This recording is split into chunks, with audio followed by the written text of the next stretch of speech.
안녕하십니까 여러분들. 지금부터는 가장 중요하다고 할 수 있는 부분의 시작, 곤충 분류부터 시작해 보도록 하겠습니다. 곤충 분류는 이걸 잘해야 사실 문제들을, 다양하게 출제되는 문제들을 모두 정복할 수가 있어요. 그리고 이 과목은 제가 고득점 하라고 말씀은 안 드리는 편인데, 왜냐면 외울 게 너무 많아서. 그럼에도 불구하고 40점 이하를 또 맞으면 안 되잖아요. 그래서 이걸 할 수 있어야만 기본적인 베이스가 되는 그 점수를 맞을 수가 있는 거예요. 거기에 이제 평균 점수를 얻기 위해서 추가적으로 많이 맞춰야 되는 거는 앞 그리고 뒤에서 나오는 부분들에서 점수를 따가시면 되고, 얘는 그래서 점수 따는 데 있어서 굉장히 핵심적인 역할을 할 부분이에요.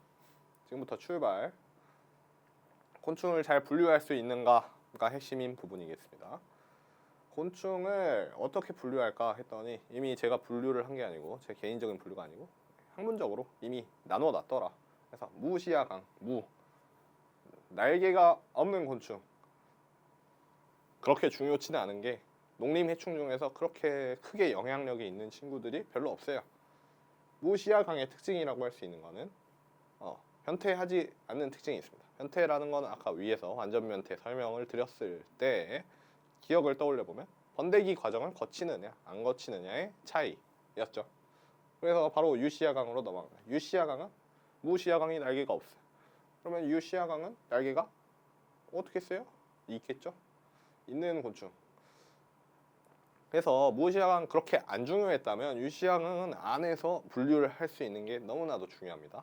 안에서의 세부 분류가 굉장히 중요하고, 네, 항상 이론서에서 이 내용들을 다 알고 있다고 해도, 다 알고 있기도 어렵지만 다 알고 있어도 문제가 안 풀리는 경우들이 간혹 있습니다.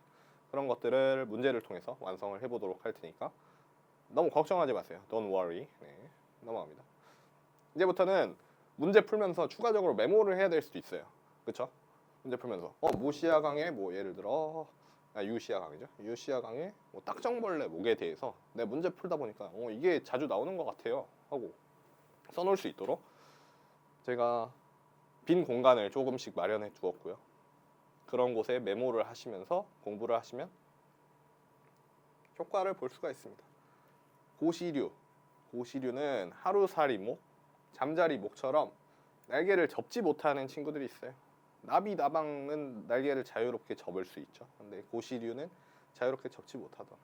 하루살이목. 근데 제가 별로 중요하게 생각하지 않는 이유는 농림 해충 중에 하루살이목에 해당하는 게 그렇게 많지 않아요. 네, 하루살이목은 성충의 입이 트여 있다. 저는 이걸 어떻게 이해를 했냐면, 이게 맞는 이해인지 제가 해충 전문가가 아니라서 사실 정확하진 않아요. 근데 하루살이의 성충의 입이 퇴화한 거는 아무것도 못 먹으니까 하루밖에 못 사는 거예요. 그쵸? 네, 그래서 입이 퇴화했구나. 네. 약충은 수생하는 특징이 있다. 수생 기관 아가미를 가지고 있다. 금방 파악한 것 같습니다. 다음, 고시류가 있었으면 신시류가 있습니다. 신시류는 외시류와 내시류로 또다시 분류가 되는데, 그래서 신시류와 외시류, 내시류가 뭐 다른 것이 아니고 신시류 안에서 다시 분류를 하는 거예요. 고시류는 조금 구시대적인 친구들이라 날개를 이렇게 펼치고 있는, 저희도 슈퍼카 같은 거 보면 이렇게 문 올라가고 이런 거 있잖아요. 그런 게 더 멋있잖아요. 그런 것처럼 날개를 펼칠 수 있는 특징, 그게 신시류. 외시류와 내시류로 나눠지는데 밑으로 계속이에요. 네, 외시류는 정말 많은 것들이 있습니다. 매미목, 총체벌레류, 노린지, 메뚜기목, 바퀴목, 집게벌레목. 왜 이렇게 많아요? 이렇게 하지 말고 밑에서 다 합시다. 그냥 아시겠죠? 이런 것들이 있는데, 외시류의 주요 특징은 불완전 변태한다는 특성이 있어요. 알유충성충에서 넘어가는 과정이 약간 애매하다. 번데기 과정이 생략되어 있다. 그래서 알유충성충의 특징이 가지고 있습니다. 불완전 변태. 자, 넘어가서 그럼 각각의 특징을 아는 게 중요해요. 매미목에 어떤 해충이 있고 그 해충들은 어떤 특성을 가지고 있는가가 굉장히 중요하다. 매미목부터 가보겠습니다. 매미목은 많은 해충들이 있어요. 있는데 대표적인 것들 일단 종류 적어놨습니다. 매미충. 매미충 저희 식물 병리학 할 때 들어봤죠? 끝동 매미충 등등 해서 매개충으로서도 작용을 했는데 막 이런 거 떠올려 보면서 공부하면 물론 재미없지만 조금 더 재미있게 할 수 있습니다. 진딧물, 깍지벌레, 면충, 온실가루이. 아까 뭐라고 했죠? 해외에서 들어와서 시설 원형에서 특히 문제를 주고 있는 온실가루이, 멸구가 있습니다.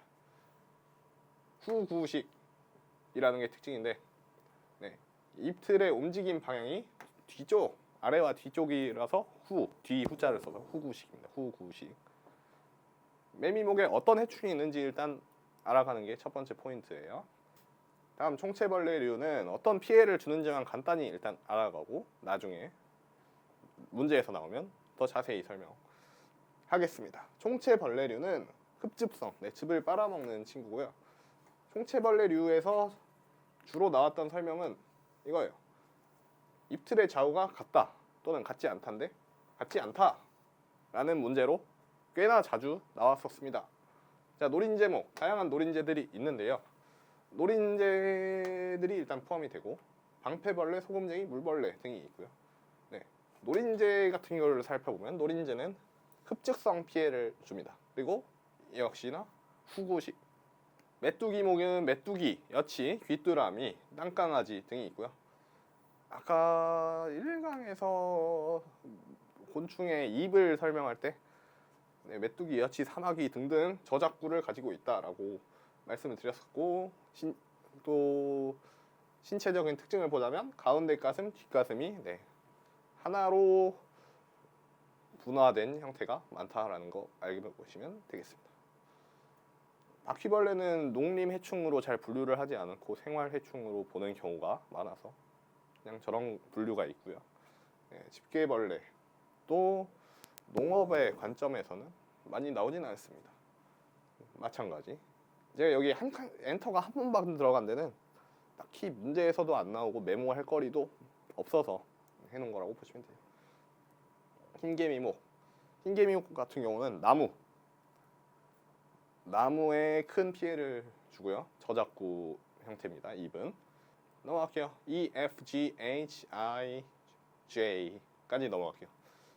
한번 쓱 읽어보시고 이런 것들이 분류가 있구나 라는 거. 외시류와 내시류하고 있는데 지금 외시류의 분류 중에 이렇게나 많이 나오고 있으니까 너무 깊게 갈 필요가 없어요. 다음 내시류로 가겠습니다. 위에는 다 생략을 하고요. 내시류는 벌목, 땅콩벌레목 어쩌고 있습니다. 얘는 완전 변태하는 특성이 있고요. 밑에서 이 어쩌고 저쩌고들을 다 자세히 풀어보겠습니다. 벌목, 꿀벌, 말벌, 개미. 좀 특이하네요. 전 처음에 이제 벌레 아무것도 모르던 시절 공부할 때 그래 요 앞때까지 정말 이름값을 잘 하는 친구들이에요. 갑자기 개미.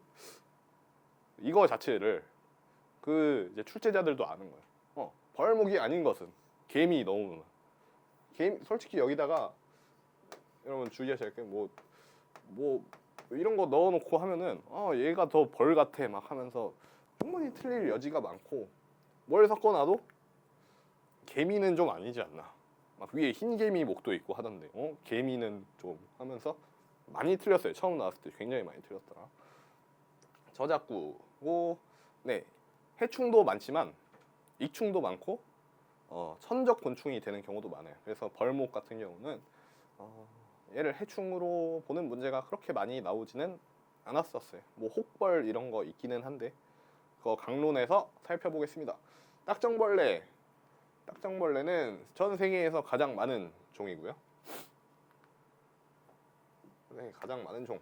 이것도 보기에 나온 적이 있습니다. 딱정벌레, 하늘소, 나무좀, 바구미 등등이 있습니다. 주로 씹어먹는 형태의 저작구가 많고 앞날개가 단단하게 돼서 시초라는 조직을 형성하고 있습니다. 유충, 저는 사슴벌레를 키워봐서 잘 알아요. 유충은 세 쌍의 다리와 한 쌍의 복지가 있습니다. 사슴벌레 유충을 네이버에 검색해보세요. 그러면 딱 그 형태가 기억이 나시고 제가 어렸을 때 또 사슴벌레 키우는 또 그런 열풍이 있었어요. 병아리 키우기, 사슴벌레 키우기. 뭐 바다새우 키우기. 뭘 그렇게 키웠나 모르겠네요. 나비목이 있습니다. 나비목 해충은 굉장히 많아요. 종류가 많기 때문에 나비, 나방 이렇게 간단하게 써놨지만 저 나방의 종류만 해도 수십 수백 가지거든요. 그래서 이렇게 간단히 써놓고 주로 유충이 많은 피해를 줍니다. 유충이 식물 이파리 같은데 보면은 이제 배추라든지 뭐 무, 오이 뭐 다 상관없어요.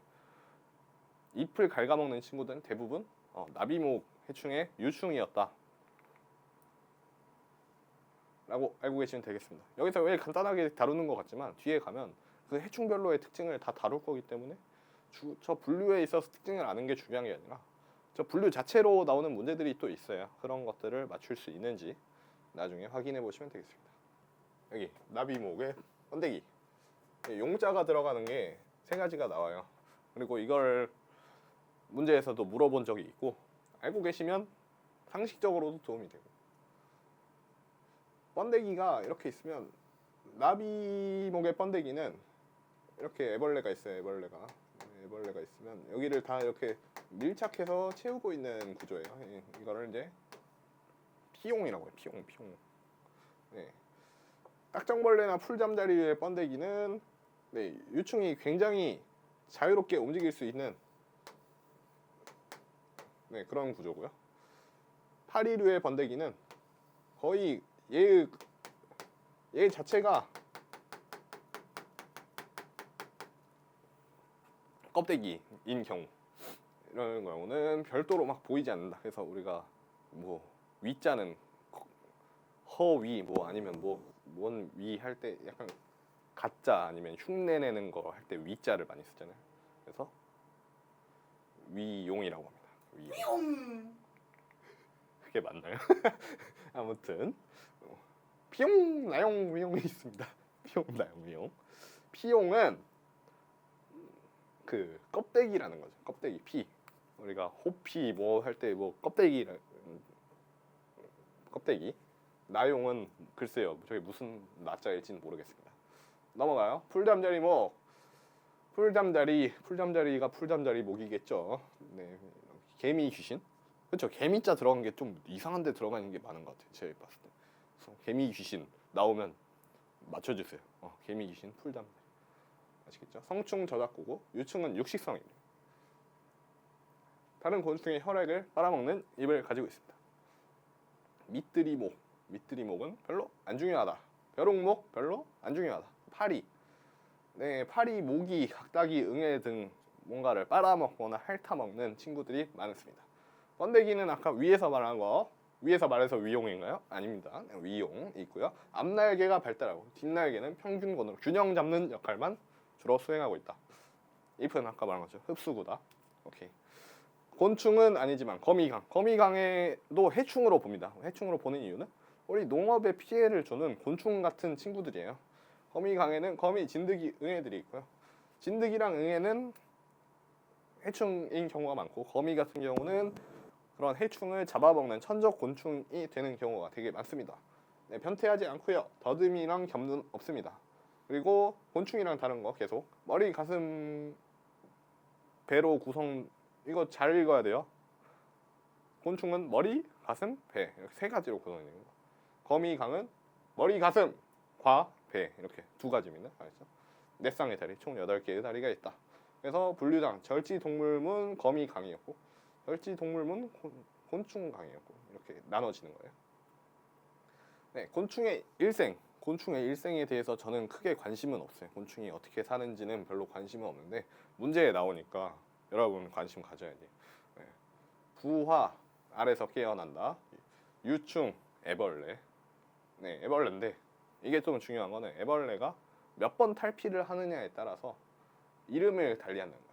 한 번 탈피한 거를 두 번째 유충이라 하여 일형 유충이라고 하고 두 번 탈피한 걸 삼령 유충이라고 하고 이게 이제 뒤에 가면 이게 왜 이런 설명을 미리 했는지 알 수가 있습니다. 용화, 아까 용자가 번데기 할 때 많이 썼었죠? 그래서 번데기 되는 걸 용화라고 하고 우화는 약간 우와 하면서 이렇게 성충, 번데기 단계에서 성충으로 나비가 이제 딱 터지고 날아가는 그런 다큐멘터리 장면처럼 생각하시면 되겠습니다. 연습 문제 가보겠습니다. 거미와 비교한 곤충의 특징으로 가장 거리가 먼 것은? 곤충의 특징을 묻는데 4쌍의 다리를 가지고 있다. 굉장히 불쾌합니다. 네, 넘어갈게요. 네, 완전 변태를 하지 않는 것은?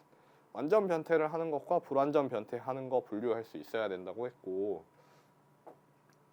아직 못 풀 수도 있겠지만 방패벌레라는 친구가 어디에 속하는지만 알면 이거 너무 쉽게 풀 수 있어요. 이거 나방, 하늘소, 입벌레 다 그 지금 종을 몰라도 사실은 입벌레랑 나방, 하늘소만으로도 어느 정도 분류가 가능하잖아요. 얘는 직관적으로 어디에 속할 것 같아. 분류를 하시고. 그럼 방패벌레도 사실 위에 있었어요. 근데 제대로 제가 쭉 넘어가는 부분에 있었을 텐데 완전 변태냐 불완전 변태냐 분류할 수 있어야 되고, 모르는 벌레 나와도 보통은 어디로 분류를 넣어야 될지 여러분들이 직관적으로 와닿는 곤충들이 나와요. 아시겠죠? 유시류에 속하는 거, 유시류는 날개가 있는 거. 하루살이가 입은 퇴화했지만 먹진 못하지만 날개는 있거든요. 네. 쉽네요. 이렇게만 나오면 좋겠어요. 개미, 이거 괘씸한 문제. 개미가 속하는 거. 개미가 막 딱정벌레랑 좀 비슷한가 하면서 이렇게 푸시는 분들도 있는데 아니고, 개미 하면 벌. 뭐 솔직히 그 여왕개미 숫개미의 날개가 있잖아요. 그런 친구들 보면 벌이랑 흡사 비슷하기도 합니다. 보면 총체벌레 목에 대해서 옳지 않은 거, 이거는 지식의 확장을 할 수 있는 좋은 문제. 옳지 않은 거 고르래요. 보기 이건 너무 쉬웠어요. 입틀의 좌우가 같다. 좌우가 같지 않다. 네, 좌우가 같지 않다. 좌우가 같은 거는 주로 나오는 거 맨날 그 죽어도 말매미 이거 되게 자주 나오거든요. 입틀의 형태가 유충 때부터 변하지 않는다 해서 말매미가 많이 나오고, 좌우가 같지 않아요. 총체벌레 목은 같지 않다고 위의 내용에서도 살펴봤었고, 나머지 단위 생식도 하고 식물 조직 안에 알을 낳는구나 몰랐다면 이제부터 알면 되고, 바로 밑에 문제에 있었네요. 말매미 입틀의 형태가 변하지 않는 것은? 고르라면 말매미 골라주시면 됩니다. 됐습니다. 네, 이렇게 해서 식물에 영향을 주는 그런 해충들의 분류를 크게 할 수 있는 그런 역량을 갖추시게 되셨습니다. 축하해요. 네. 그러면 이제 그런 식물에 영향을 주는 나쁜 해충들을 어떻게 죽일 수 있을지는 다음 시간에 만나보도록 하겠습니다. 복습 철저히 해서 딱 보시면 아시겠네요. 맛보기. 이제부터는 그 곤충들의 이름이 직접 나오기 시작해요. 그렇다 보니까 얘네 분류나 일단 크게 가지고 있는 특성을 알지 못한다면 접근하기가 아주 어렵겠죠. 그러니까 앞부분 A, B, C까지 복습해 주시고 D 수강해 주시기 바랍니다. 오늘도 수고 많으셨습니다. 안녕.